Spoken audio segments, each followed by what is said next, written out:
Hey y'all, so I am RCA Sanders. I am the Teens Director here at Saved in the City. Saved in the City as a whole, we are here to equip women, to teach them how to cultivate a relationship with God, and that's the same thing that we do for the teens.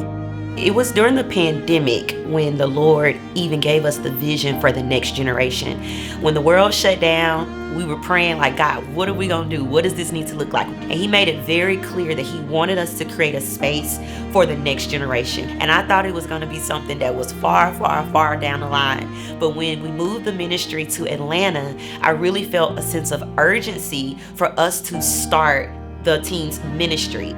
We want to show these young women that they are worth it because they are daughters of the Most High King. When they're going through life, they can know that I can do all things through Christ.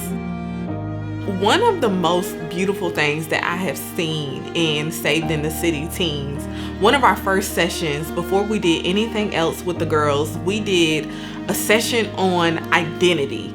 And we had a moment where they were sitting in the mirror and they had to affirm themselves. They would come in the room and they were so quiet, and even we had a few girls who didn't want to look in the mirror, who didn't want to, stand up and say, hey, my name is such and such. And when I say they were standing up tall, by the end of the summer camp, they were affirming each other. They were affirming themselves, calling themselves beautiful. They feel confident. They've been really blossoming, y'all. And I think that is what Saved in the City Teens is all about.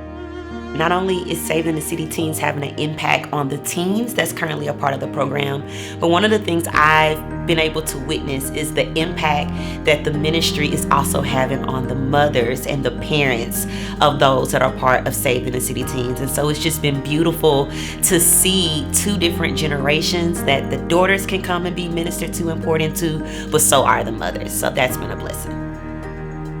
I think the biggest thing that inspired me to lead Saved in the City Teens is just my passion for the next generation. I firmly believe that I wouldn't be where I was if I didn't have a Miss RCA or Miss Brittany or someone who was there to pour into me.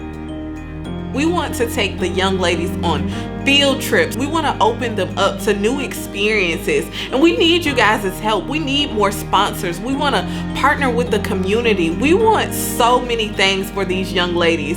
I think the number one thing that I hope the girls take away from their experiences here is just to do the same thing for someone else.